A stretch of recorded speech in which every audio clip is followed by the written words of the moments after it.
섬김의 은사를 받으신 우리 권사님을 통해서 하나님 영광 받으셨습니다. 감사합니다. 오늘 조금 작게 해주세요. 네. 이 시간에는 우리 룻게 있는 말씀을 중심으로 롯의 선택이라고 하는 제목으로 함께 말씀 나누며 은혜를 받겠습니다. 기도합니다. 아버지 하나님, 종의 몸과 마음과 생각과 육체를 다스려 주셔서 주의 도구가 되게 하시고 모든 성도의 마음을 어루만져 주셔서 주의 말씀을 아멘으로 받고 그 말씀에 따라 순종함으로 그 말씀이 나를 이끌어가는 능력이 되게 하옵소서. 말씀을 주님 앞에 위탁하옵고 예수님의 이름으로 기도하옵나이다. 아멘.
네, 우리가 어버이날이 되면 늘 부르는 18번 같은 그 노래죠.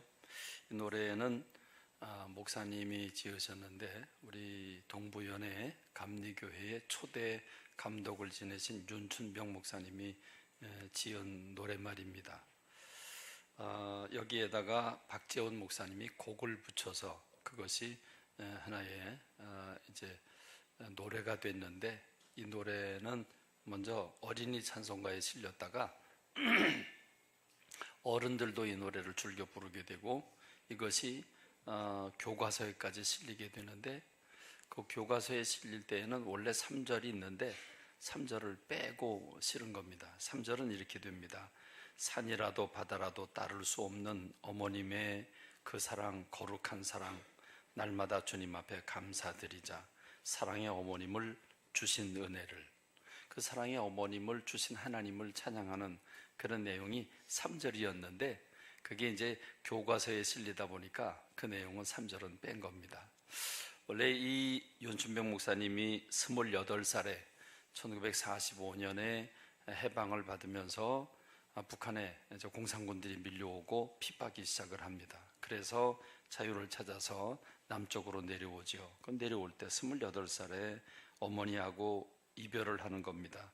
어머니가 우시면서 이제 가면 언제 오나 그러면서 눈물을 흘리는 게 마지막이었다고 그러죠. 그리고 3년이 지나서 1948년에 말라리아라고 하는 병이 듭니다.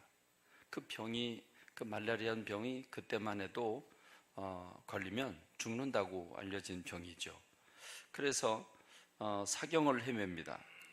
여러분, 그 객지에서 그 질병을 만났을 때, 더구나 이제 죽음에 이르는 병에 걸렸을 때 그 곤혹한 마음은 이루 말할 수가 없죠. 그럴 때 제일 애절하게 생각나는 게 부모님이죠. 어머님이죠.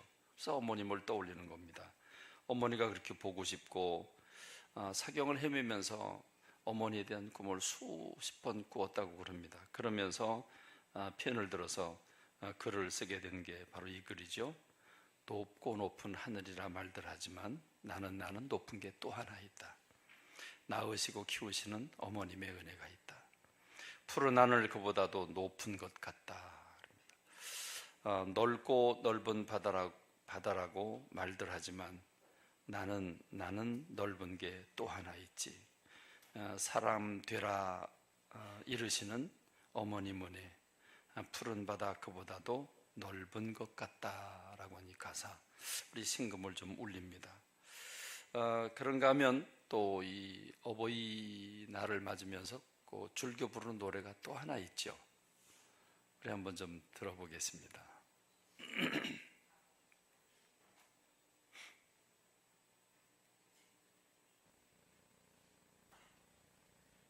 나 실제 괴로움 다 잊으시고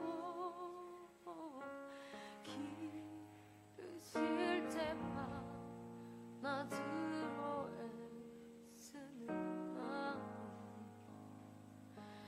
진 자리 마른 자리 가리시며 손발이 닿도록 고생하시네. 하늘 아래 그 무엇이 넓다 하리요. 어머님의 희생은 가히 없어라.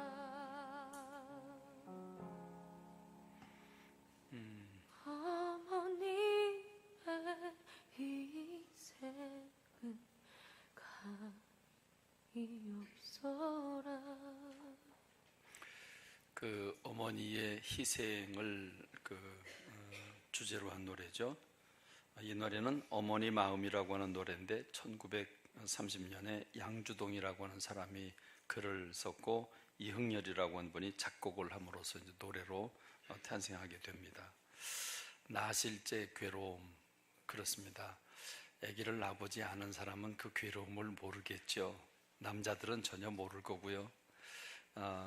여자분들은 아기를 낳아본 사람만 알 텐데, 그래서 좀 그걸 복이라고 그럴까요? 복 받은 사람은 그 택시 타고 가다가도 택시 안에서 낳는 사람도 있기는 합니다만은 대부분의, 아니 거의 대부분의 분들은 하나님께서 여인들에게 그 출산의 고통을 주셨기 때문에 거의 죽음과 맞바꾼, 그러니까 죽음이 경지에 갔을 때 탄생을 하게 됩니다. 결국 어머니가 한 알의 밀알이 땅에 떨어져 죽음으로써 생명이 탄생하는 것처럼 어머니의 생명과 맞바꾼 것이 새 생명이라고 봐야 될 것입니다. 그러므로 나라고 하는 존재, 지금 나라고 하는 존재는 몇 퍼센트도 아니죠. 100%, 아주 순 100% 어머니 아버지의 희생으로 말미암아 내가 이 땅에 존재하게 됐습니다. 나라고 하는 사람의 존재 가치를 따지기 전에 존재 여부가 부모님에 의해서 결정됐고, 그런 내가 생명을 유지할 수 있었던 것은 부모님의 돌보심이죠.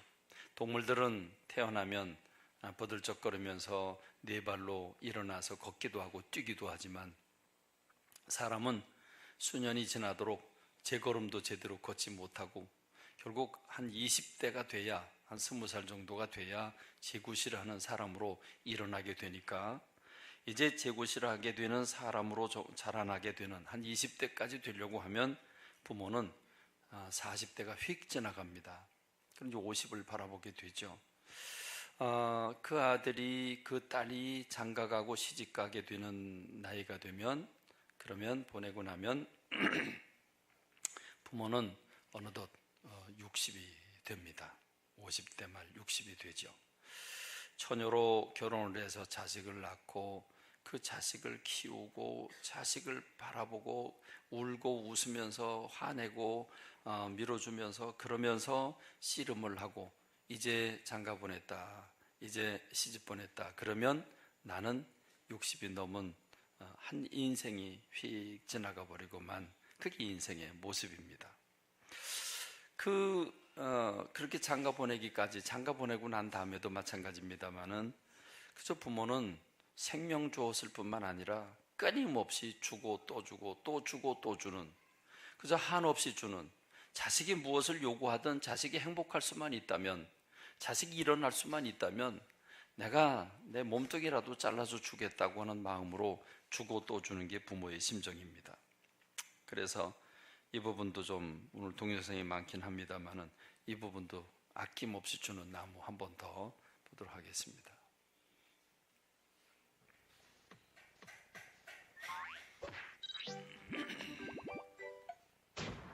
Subscribe me.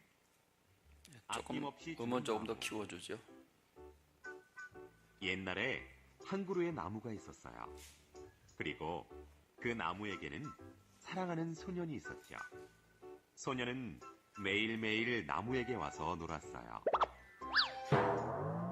떨어지는 나뭇잎을 주워 모아 왕관을 만들어 쓰고, 숲속에 왕자 노릇을 하거나 나뭇가지에 매달려 그네도 뛰고 사과도 따먹고 나무와 숨바꼭질도 했어요. 그러다가 피곤해지면 나무 그늘에서 단잠을 자기도 했지요. 소년은 나무를 무척 사랑했고 나무도 소년이 있어 무척 행복했어요. 그렇게 시간은 자꾸만 흘러 소년은 점점 나이를 먹고 자라났어요. 나무는 홀로 있을 때가 많아졌어요. 그러던 어느 날 소년이 나무를 찾아왔어요. 나무는 너무나 기뻐 가슴이 벅찼어요. 얘야, 내 가지에 매달려 그네도 뛰고 사과도 따먹고 그늘에서 쉬면서 즐겁게 지내자. 나무에 올라가 놀기에는 난 너무 커버렸어. 갖고 싶은 것도 많아지고 신나게 놀고 싶은 생각뿐이야. 난 물건을 사고 싶고 신나게 놀고 싶단 말이야. 그리고 무엇보다 돈이 필요해. 나무야, 내게 돈을 좀 줄 수 없겠어? 하고 소년이 말했습니다. 미안해. 내겐 돈이 없어. 내가 가진 거라고는 나뭇잎과 사과뿐이야. 그래, 얘야, 내 사과를 따다가 팔면 돈이 생길 거야. 네가 그 돈을 가지면 넌 행복해질 거야. 소년은 나무의 말대로 사과를 모두 따서 팔았어요. 나무는 소년에게 도움이 되어서 행복했어요. 하지만 소년은 그 후로 오랫동안 나무를 찾아오지 않았어요. 나무는 소년이 무척 보고 싶었어요. 그러던 어느 날 소년이 다시 나무를 찾아왔어요. 나무는 기쁨에 넘쳐 몸을 흔들며 말했어요. 얘야, 내 가지에 매달려 그네도 타고 즐겁게 지내자. 난 나무에 올라갈 만큼 한가롭지 않아. 내겐 나를 따뜻하게 해줄 집이 필요해. 나무야, 나에게 집을 마련해 줄 수 없니? 나에게는 집이 없는데 어쩌지? 이 숲이 나의 집이야. 곰곰이 생각하던 나무는 좋은 생각이 난 듯 밝게 웃으며 소년에게 말했어요. 얘야, 내 가지들을 베어다가 집을 지어. 그러면 행복해질 수 있을 거야. 소년은 나무의 가지들을 모두 베어 자기의 집을 지었어요. 나무는 소년에게 따뜻한 집을 마련해 준 것이 무척 행복했어요. 그러나 소년은 또 오랜 세월이 흐르도록 나무를 찾아오지 않았어요. 나무는 소년이 그리워 견딜 수가 없었어요. 그렇게 시간이 흐르던 어느 날 소년이 찾아왔어요. 얘야, 나와 함께 놀자. 나는 이제 나이가 많아서 나무에 올라가 놀 수가 없어.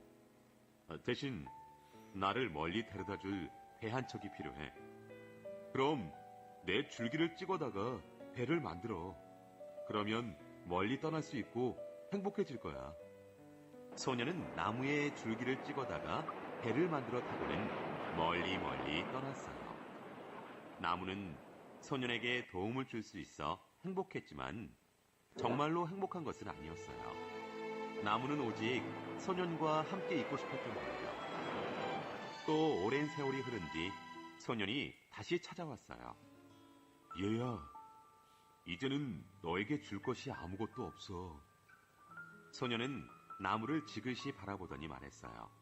난 너무 늙었어. 이제 내게 필요한 것은 별로 없단다. 그저 앉아서 쉴 자리가 있었으면 좋겠어. 난 몹시 피곤해. 그래? 앉아서 쉬기에는 나무 밑둥이 최고야. 어서 이리 와. 내게 앉아서 푹 쉬렴. 소녀는 나무 밑동에 앉아 쉬었어요.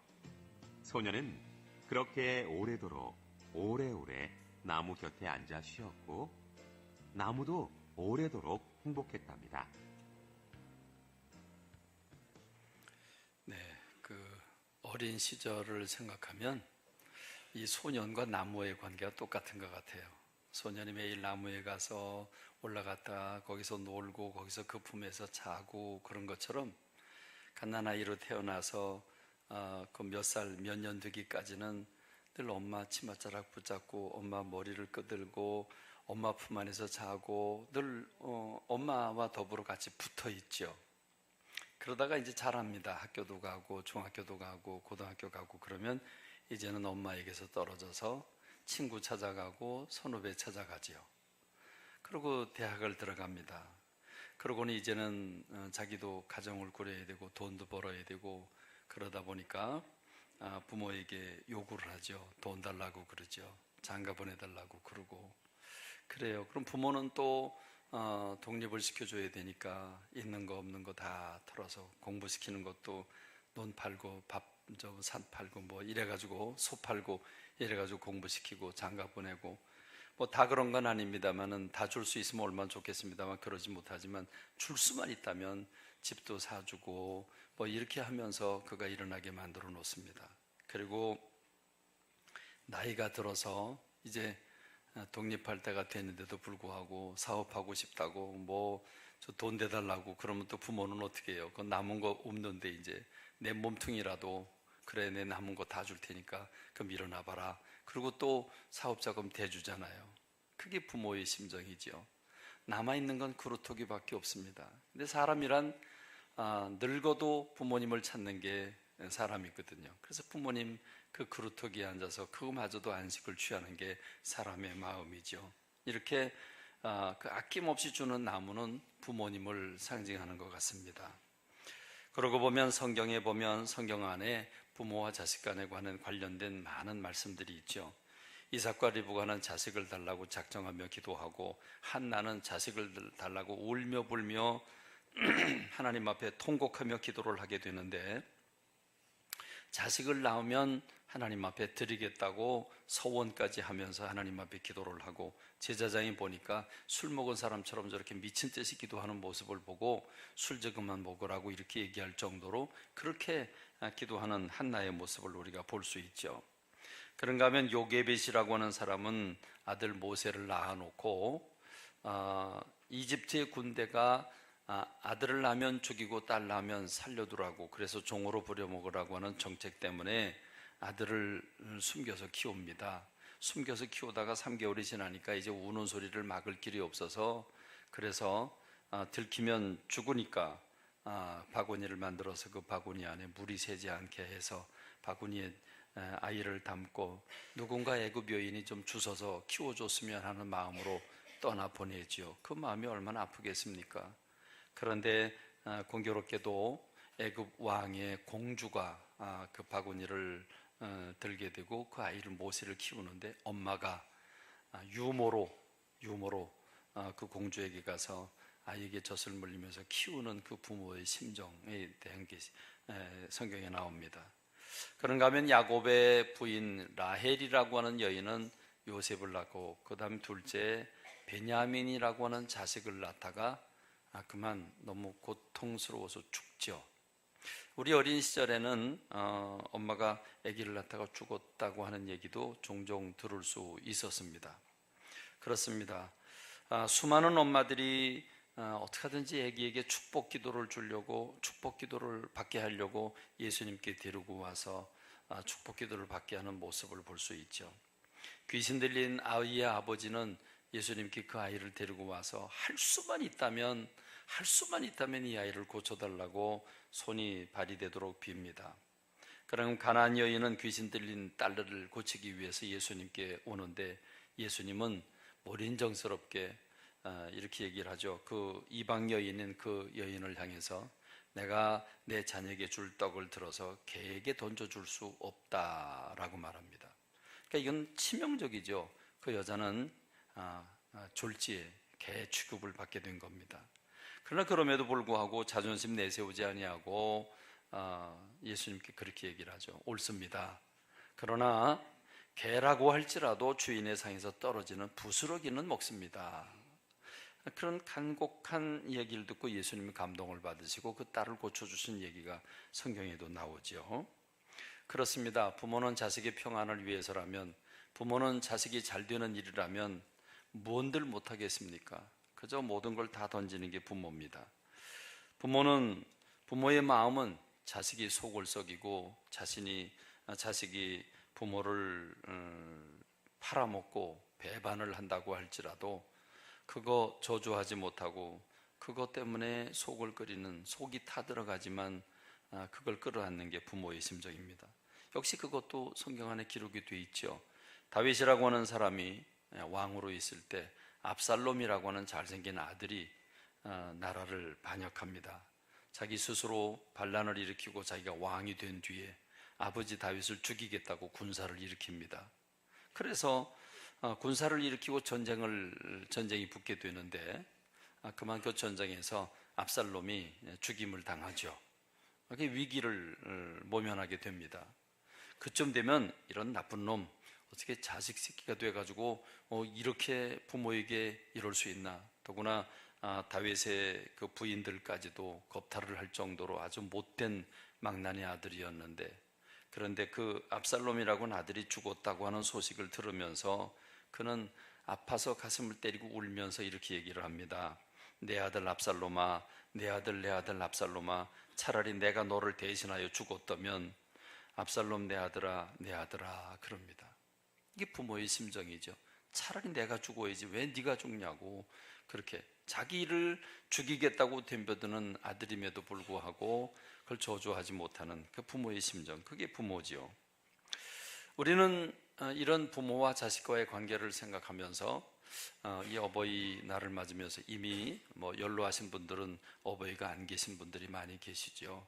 그래서 우리 연로하신 분들을 우리가 바라보면 내 부모를 바라보는 것처럼 그렇게 어른들을 우리가 공경해야 되겠고, 또 부모님이 계신 분들은 아직 다행이죠. 부모님을 향해서 우리가 공경할 수 있는 그런 자녀들이 돼야 됩니다. 그러므로 저는 생각해 보면 첫 번째는 부모님을 무조건 조건 없이 부모님께 감사해야 되는 줄로 믿습니다. 부모로 인해서 내가 존재하게 되고 내가 이렇게 지금 내가 잘났든 못났든 내가 여기까지 자라게 된 것은 부모님의 은혜입니다. 첫 번째는 하나님의 은혜고 두 번째는 부모님의 은혜입니다. 여러분, 부모는 자식이 잘 되기를 위해서 자기의 모든 것 다 포기하면서 자녀들에게 그게 미술이든 음악이든 그게 체육이든 그게 어떤 재능이든 뭐든 간에 할 수 있는 일을 다 하고 있지 않습니까?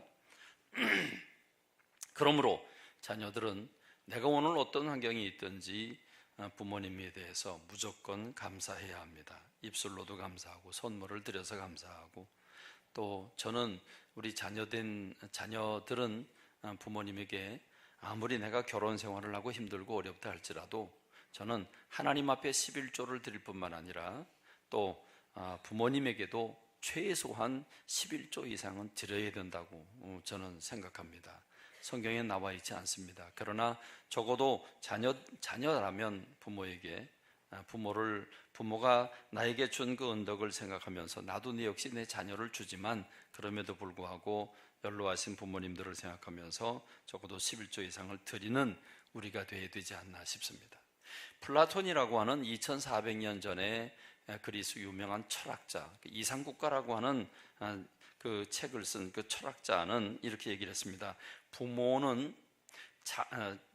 자식은 부모라고 하는 이 부모에게 이 세상에서 최대의 그리고 가장 무거운 빚을 졌다, 이렇게 얘기를 합니다. 자식은 부모에게 빚을 졌다. 더 이상 큰 빚이 없다. 부채죠, 부채. 이거보다 더 큰 부채는 없다. 자녀는 부모에게 부채, 빚을 졌다고 얘기를 합니다. 그러면서 그 빚을 갚아야 된다고 말하죠. 이렇게 얘기를 합니다. 옛날 어린 자녀를 위해서 신고를 아끼지 않는 부모의 노심이라든가 노고의 빚을 갚아 이제는 노년의 몸으로 필요하는 것 많은 노인들에게 그것을 돌려드린 일에 힘쓰고 가령 부모가 우라통을 터뜨리더라도 다시 말하면 노망이 걸렸을지라도 그것을 당연한 일로 여기도록 해라 말합니다. 이 당시는 어떻게 보면 그 스파르타라고 하는 도시국가도 있어서 스파르타는 아기를 낳으면 아기가 빈약한 모습을 보이면 갖다 버렸죠. 이후에 커서 군사가 될 능력이 없으면 아예 버립니다. 그런 나라도 있었는데 2400년 전에 예수님 오시기 400년 전에 이 플라톤이라고 하는 사람은 상당히 인격적이고 그 부모의 은혜를 아주 깊이 생각할 줄 아는 사람이었습니다. 그걸 생각해 본다면 우리가 부모에게 감사하고 또 부모님을 공경하는 우리가 되어야 되는 줄로 믿습니다. 그래서 처음에는 감사하고 두 번째는 공경인데 저는 지난 시간에 여러분들에게 공경에 대한 답을 드렸습니다. 첫 번째 공경은 두 가지 뜻이다. 하나는 존중이라고 하는 것이고 또 하나는 존경이라고 그랬습니다. 존중과 존경은 조금 다른데 존중은 부모님의 생각과 부모님의 뜻, 부모님의 말을 소중히 여기는 존중함이고 존경은 우러러보고 부모님을 자랑스러워하고 그리고 부모님을 따라서 살기를 원하는, 부모님을 닮기를 원하는 마음, 그게 존경하는 마음이죠. 우스갯소리가 있죠.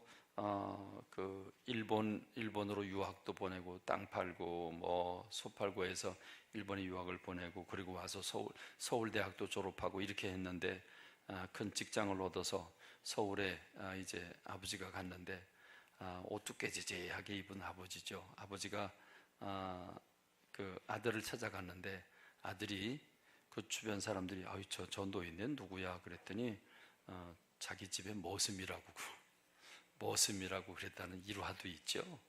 그래요. 그렇게 자식 키워놨더니 머슴이라고 그럽니다. 그 아프리카의 지성 그 함바테바라고 하는 사람이 있는데 이 함바테바라고 하는 사람은 유네스코에 가서 연설을 하면서 유명한 말을 남겼습니다. 노인 한 명이 숨을 거두는 것은 도서관 하나가 불타는 것과 같다 그랬습니다. 노인이 긴 세월을 사는 동안에 수많은 실패와 성공의 경험을 하고 지혜를 쌓아놓은 것을 가리켜서 아프리카 사람들은 노인에 대한 그런 존경심이 있고 그 아프리카 사람들은 노인 한 사람 죽는 것을 도서관 하나가 불타는 것 같다. 말이 안 되죠. 도서관에는 얼마나 많은 석각들이 책을 써놓은 게 산더미처럼 있는데 그 도서관 하나가 불타는 것과 같다고 말하겠습니까? 물론 과장법이긴 합니다만은 노인을 존중하는 마음이 그만큼 컸다는 거죠. 오늘 우리가 사는 시대는 노인 시대와 또 장년 시대와 아버지 시대와 이 손주 시대가 각각 다른 문화를 살고 있어서 지금 자녀 시대가 부모님들한 노인들을 아주 소홀히 여기고 가치 없는 존재로 여기는 그런 분위기가 우리 가운데 있습니다. 오늘 우리는 이 아프리카의 지성이 말한 이 함바테바라고 하는 사람이 말한 이 얘기를 우리가 좀 귀담아 들어야 할 겁니다. 그런 점에서 오늘 저와 여러분들은 부모님의 말씀이나 부모님의 뜻을 존중하는 그런 분위기가 돼야 되고 또 존경하는 분위기가 되면 성공적인 부모가 되고 성공적인 자녀가 됐으리라고 믿습니다. 그런 점에서 저는 어린 자녀들에게는 엄마 아빠의 말씀에 토를 달지 말자, 대들지 말자. 또 청소년들에게는 겸손해라. 너희들이 살아온 시절을 다 이미 경험한 사람들이 부모님들인데 부모님 앞에서 자기 부인해라. 그렇게 가르치고 싶고 또 우리 청장년들에게는 또 젊은 우리 남성교회 회원들에게는 부모님의 쓸 것을 공급해 드리는데 인색하지 말자. 부모님을 경히 여기지 말자. 나이가 들고 내가 이만큼 높은 지위에 또 나이가 먹게 되다 보니까 연로하신 부모님을 우리가 경히 여길 수 있는데 그러지 말자. 부모님의 마음을 알려고 애쓰는 우리가 되어야 되지 않겠냐 하는 생각을 합니다. 그런 점에서 저는 세 번째로 우리 모든 자녀들은 부모님을 기쁘시게 하는데 마음을 쏟아야 되는 줄로 믿습니다. 잠언 23장 25절의 말씀을 보면 네 부모를 즐겁게 하며 너 낳은 어미를 기쁘게 하라 그랬습니다. 여러분, 그 아이들이 태어나서 막 이렇게 그 애기 웃음을 놓고 갓난 그 뱃속 웃음을 놓고 그러잖아요. 여러분, 그 아기들이 조금만 울음소리가 나도 엄마는 바로 어디서든지 총알처럼 달려옵니다. 그 아이가 아프거나 그 아이가 무슨 변을 당하면 그저 난리 난 것처럼 그렇게 행동하는 게 부모입니다. 여러분, 그리고 갓난 아이들, 2-3살 된 아이들, 그 아이들 데리고 엄마가 어떤 짓을 하죠? 어떤 광대짓을 하죠. 광대짓을 합니다. 그 아이를 즐겁게 해주려고 깍꿍 또는 뭐 별걸 다 합니다. 그래요. 어머니가, 아빠가 아이들 앞에서 아이들을 즐겁게 해주기 위해서 온갖 노력을 다 합니다. 그리고 아이가 울어보채거나 울음소리만 나도 놀래 자빠집니다. 그렇습니다. 그 아이가 자라나면서 아장아장 걷고 또 초등학생이 되고 그러면 그 아이의 생일을 챙겨주고 선물을 주고 그 아이를 어떻게 하면 기쁘게 해줄까. 그래서 야외 캠핑을 데리고 나가고 그 박물관을 데리고 가고 외식을 하고 할 수 있는 일은 다 합니다. 가르칠 수 있는 거 다 가르칩니다. 여러분, 그게 부모의 심정 아니겠습니까? 부모가 못 해본 거, 부모가 못 먹어본 거 자녀들에게 줍니다. 자녀를 즐겁게 해주려고, 자녀를 잘 되게 하려고 온갖 노력을 다 합니다. 그러고 처녀가 시집을 와서 이제 아기를 낳고 그 아이와 붙어서 살다가 아이가 떨어져 중고등부, 이제는 친구 찾아가고, 그리고 대학 가면서 애인 찾고, 그러면서 이제 장가 가고, 이제는 시집 보내고 장가 보냈더니 이제 다 키웠다, 이제 내 삶 좀 찾자. 그럼 나는 이미 60이 됐죠. 60이 됐어요. 60이 되니까 어떻든가요? 저도 이제 60 넘어보니까 조금씩 느껴요. 오늘도 유영희 장로님이 저 서연의 집사 앉혀놓고 성가대 좀 해. 우리 목소리 갈라지고 이제 이게 마음대로 안 돼, 목소리가. 그래서 제가 지나가면서 그랬어요. 장로님, 100번 얘기도 소용없어요. 그거 못 알아들어요. 그래요. 60 넘어야 알아듣지. 그게 60 전에는 못 알아듣죠. 노년이 되니까 눈이 흐려져요. 코는 비염이 생겨갖고 킁킁거려요. 귀는 잘 안 들려요. 이명 증세는 왜 자꾸 생겨요? 그렇죠? 이석 증세, 이석. 이도 흔들려요. 이도. 허리도 아프고 어깨도 아프고 다리도, 무릎 관절도 생겼고, 그렇죠? 이제 계단 내려가는 것도 시원치 않아요. 손가락도 그래요. 손가락도 아프고 발가락도 아파요. 또 발바닥은 왜 아픈 거요? 그렇죠? 속은 어때요? 오장육부, 심장으로부터 위, 대장, 소장 또는 뭐 담도 또는 췌장, 그렇죠? 약 먹을 거 다 먹어요. 고혈압 약도 먹고 당뇨약도 먹고 그렇죠? 열심히 먹어요. 감각도 떨어졌어요. 감각도. 지난 주간에 우리 옛날 동부연의 그 남성교 회장을 지냈던 장로님 한 분이 돌아가셨는데 82살에 돌아가셨어요. 근데 그 장로님은 이제 80이 넘으니까 운전을 하면 자꾸 사고를 내요. 접촉 사고를 내요. 그래서 자식들이 이젠 차 몰지 마시라고. 그래서 차를 알았다 그러면 안 탄다. 그리고 이제 안 타시는데 감각이 둔해지니까 그런 거예요. 그래서 이제 자동차를 안 타게 됐는데 안 타고 다니니까 이제 괴로운 거예요. 그래서 자전거를 구했는데 전동 자동차를 구했어요. 그리고 공사 현장 지나가다가 맨홀에 빠지셔서 머리가 부딪혀서 며칠 안 돼서 돌아가셨어요. 아주 건강하시던 분이 세상을 떠나셨어요. 감각이 떨어져요. 면역력이 약해져서 병이 잘 걸려요. 기력이 약해져요. 여러분, 이게 이제 자식들 다 키워나니까 몸은 다 망가진 거잖아요. 자식들 다 키워나니까 내 인생은 훅 지나간 거죠. 어쩌면 한 사람이 땅에 태어나서 막 싱그럽게 20대가 되고 30대가 되는데, 그리고 장가가고 시집가서 이제는 자녀들 키워놨다 그랬더니 내 인생 끝나는 거예요. 그게 우리 사람의 인생 아니겠습니까? 그러니까 여러분, 어린 시절 아무것도 모르는 아이들을 엄마 아빠가 필요한 걸 공급해주고 그 아이들을 즐겁게 해주기 위해서 외식을 시켜주고 깍꿍 해가면서 빌짓 다 하면서 우리 아이들을 즐겁게 해주려고 했다면 노년이 돼서 이제 기력을 잃고 이제 여기저기 고장난 부모, 연로하신 부모님들을 바라보면서 이제 다 큰 자녀가 뭐 해야 됩니까? 이젠 다 큰 자녀가 연로한 부모님한테 깍꿍해야 할 차례라는 거예요. 부모님을 기쁘시게 해드릴 때가 됐다는 겁니다. 부모님의 쓸 것을 공급하고 부모님을 기쁘시게 해드리는 것, 그것이 자녀된 도리인 줄로 믿습니다. 그렇습니다.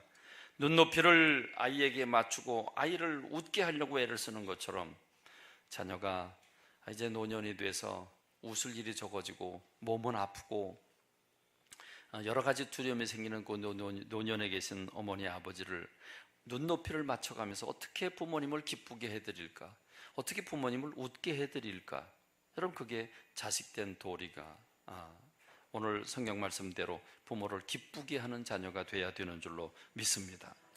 여러분 부모가 가장 기뻐하는 일이 뭘까요? 옷을 사드리고 용돈을 넉넉히 드리고 해외여행을 시켜드리고 이런 것도 소중한 일이긴 하겠습니다만은 자녀가 하나님의 말씀대로 순종하고 하나님 말씀대로 믿음 안에서 잘 살고 있는 모습을 보면 부모는 그 기쁨이 그지없을 것입니다. 그래서 지혜의 왕인 솔로몬은 이렇게 얘기를 했습니다. 잠언 15장 20절에서 지혜로운 아들은 아비를 즐겁게 하여도 미련한 자는 어미를 업신여기느니라. 의인의 아비는 크게 즐거울 것이지만 지혜로운 자식을 낳은 자는 그로 말미암아 즐거울 것이다. 다시 말하면 자녀들이 좀 지혜로워야 돼요. 이 자녀들이 미련 곰단지 같아가지고 사업한다고 그래놓고 다 갖다 말아먹고 사람들과 관계는 안 좋아서 맨날 투닥거리고 싸우고 등지고 오고, 여러분 이런 부모가 얼마나 속이 썩어 들어가죠. 부모가 사실 그런 정도가 되면 자식이 없는 게 낫죠. 차라리. 그렇습니다. 자식들이 좀 지혜로워야 돼요. 누구를 만나든 어떤 일을 하든 지혜롭게 일처리를 착착착착 잘해서 좋은 관계를 갖고 인정받는 모습을 보면 부모는 참 기쁘죠. 거기에다가 부모가 정말 기뻐하는 건 무엇입니까? 의인의 아비는 크게 즐거워할 것이라. 의인의 아비는 크게 즐거워한다. 의인이 뭡니까? 의인이라고 하는 건 하나님의 말씀대로 살아가고 있는 믿음의 사람을 가리키죠. 자녀가 믿음 안에서 말씀대로 기도하면서 성령님의 인도를 받으면서 주님의 위로를 받으면서 살아가는 그 믿음의 자녀를 둔 부모는 마음이 참 안정되고 기쁨이 넘치게 됩니다. 그렇습니다. 부모를 기쁘게 하는 방법입니다. 며칠 전에 TV 보니까 배우자 그 연예인 부부인데 결혼하고 한 5년 6년 차가 됐는데 결혼하고 지금 애가 셋이에요. 요즘 셋 낳기가 쉽지 않은데 애가 셋인데 뭐 5살짜리 뭐 3살짜리, 그리고 막내가 지금 막내가 10개월인지 100일인지 그랬어요. 그래서 막내를 이제 그 젖을 먹이는 거를 끝내는 뭐 단유 뭘 한다고 그러던데 그 식이 있더구만요. 거긴 나름대로. 그러니까 다시 말하면 결혼하고 5년 6년 동안 자식을 낳고 키우느라고 하고 싶은 걸 못한 게 한 가지가 있는데, 물론 여러 가지가 있겠지만 그 중에 하나가 뭐냐면 매운 걸 못 먹었어요. 매운 걸 너무너무 부인이 좋아하는데, 엄마가 매운 걸 너무너무 좋아하는데 자식들에게 나쁜 영향을 미칠까 봐 매운 음식을 못 먹었어요. 안 먹은 거죠. 그러니까 이제 젖을 끊으니까 이제 젖을 끊는 그날 100일인지 뭐 하여간 10개월인지 그랬어요. 그런데 젖을 끊는 그날 남편이 부인을 이제 놀래게 해주려고 옥상에다가 뭐 카페트 깔아놓고 또 이렇게 우산 같은 거 뭐야? 네? 파라솔. 이게 좀 죄송해요. 네. 파라솔도 준비를 하고 탁자 준비하고, 그리고 음식을 만드는데 음식을 쭈꾸미 볶음, 월남국수, 그리고 소고기 야채. 그런 남자들 때문에 우리가 좀 피곤해요. 왜 그런 걸 자꾸 만들어서 보여주는지 몰라. 어쨌든 근데 그걸 만드는 과정을 보니까 고춧가루를 듬뿍 집어넣고 그냥 청양고추를 막 한 주먹을 집어넣고 막 그래요. 저거 어디 매워서 먹겠나 싶을 정도로 그렇게 만들어놔요. 그래서 음식을 딱 준비해놓고 옥상에 있는데 이제 그 부인은 그날 애기 젖대는 날이라 그래서 낮에부터 아이들 들고 뛰게 만들어요. 막 그냥 피곤하게 들고 뛰게 만들고 애들을 일찍 재우려고. 그리고 애들 재우죠. 근데 엄마는 애들 재우다 같이 자요.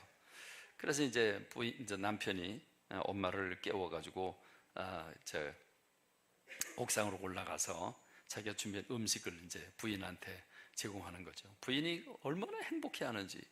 그리고 거기다 샴페인도 그동안 못 마셨는데 샴페인에다가 그 매운 음식을 먹는데 그렇게 행복해하는 모습을 봤어요. 그래요. 부모는 이게 부모잖아요. 나이가 젊든 나이가 많든 아이에게 조금이라도 악영향을 끼친다고 그러면 절대로 안 먹죠. 절대로 안 하죠. 아이들에게 필요하다면 뭐든지 해주죠. 그게 부모입니다. 그렇기 때문에 오늘 우리는 자녀된 도리를 다하는 것은 부모님께 감사하는 것이고, 또 부모님의 말씀에 순종하는 것이고, 부모님을 존중하고 존경하는 것이고, 더 나아가서 부모를 기쁘시게 하는 삶을 사는 게 말씀대로 사는 자녀된 도리인 줄로 믿습니다. 그 모델이 오늘 본문 우리가 읽은 룻이라고 하는 여인이죠. 룻이라고 하는 여인은 어떻게 되냐면 엘리멜렉이라고 하는 유대인의 가정이 있는데 그 예수님의 족보가 되는 그 엘리멜렉이라고 하는 사람이 가뭄을 만나서 먹고 살 길이 없으니까 이사를 옵니다. 이사를 오는데 어디로 오냐면 하나님을 믿지 않는 모압이라고 하는 지방 도시로 옵니다. 하나님을 믿지 않는 사람들에게로 가서 거기서 먹고 살겠다고 발버둥 치는데 아들 둘이 있는데 그 아들 둘은 말씀대로 살지 않고 이방 여인을 부인으로 며느리로 맞아들이게 합니다. 그래서 결혼합니다. 그렇게 해서 10년이 지나가는데 10년 지나가는 동안에 엘리멜렉이 죽고 두 아들 죽고 남아있는 건 여자들만 남습니다.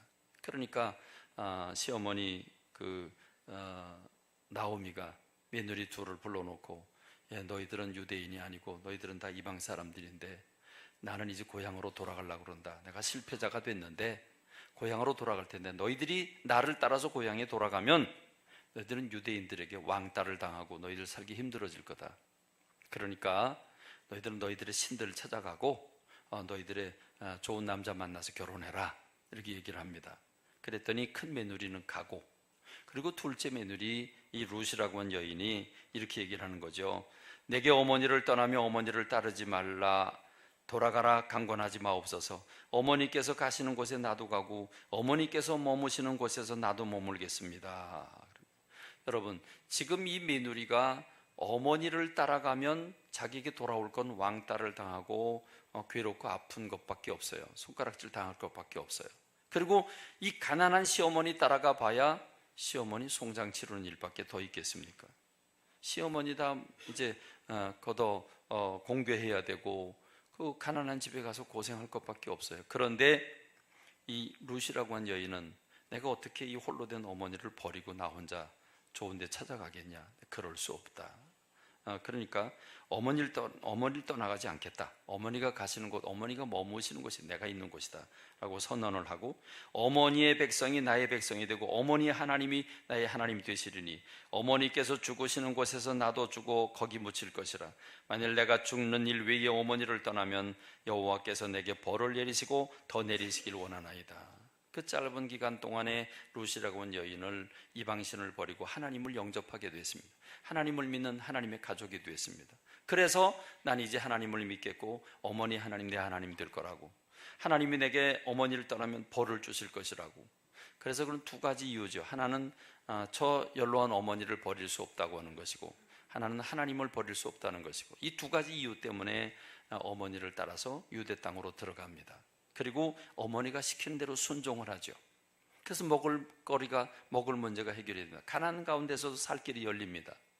그 가운데서도 먹는 게 생기면 그걸 자기 몫인데 그걸 반만 먹고 애꼈다가 어머니에게 갖다 드리고 하는 지극정성한 효도의 마음을 가지는 게 룻이죠. 그리고 그 시어머니가 이 며느리를 시집 보내야 되겠다 생각을 하고 며느리한테 부탁을 합니다. 이렇게 해라. 그래서 그대로 순종을 해서 보아스라고 하는 유력한 사람을 만나서 결혼을 하게 되고 자식을 낳게 되는데, 그 자식이 또 자식을 낳은 게 다윗이죠. 그러니까 이 여인은 이방 여인인데 하나님을 믿고 시어머니 따라 들어갔다가 다윗의 할머니가 되고 예수님의 족보에 올라가는 여인으로 등극하게 되는 겁니다. 그렇습니다. 부모를 기쁘게 하고 부모님의 말씀에 순종할 때 이렇게 룻과 같은 여인이 된다고 하는 것을 성경에서 보여주고 있는 겁니다. 오늘 저와 여러분들이 룻과 같은 사람이 돼서 그 복을 받고 누리는 저와 여러분 되시길 주님의 이름으로 축원합니다. 축원합니다. 기도하겠습니다. 하나님 아버지 은혜와 사랑을 감사합니다. 오늘 어버이 주일을 맞으면서 어버이가 누구인지 생각하게 하시고 자녀가 어떻게 살아야 되는지를 생각하게 하시니 감사합니다. 점점 부모는 부모된 도리를 다하지 아니하고 자식은 자식된 도리를 다하지 않은 시대에 괴상한 사건들이 여기저기 일어나는 이 시대에 하나님, 오늘 우리 믿는 사람들이 행복한 부모와 자녀 관계를 이룰 수 있도록 은혜 베풀어 주시기를 원합니다. 믿음으로, 믿음 안에서 부모님을 공개하고 부모님께 순종하고 부모님을 기쁘게 해드리는 자녀들 되게 하옵소서.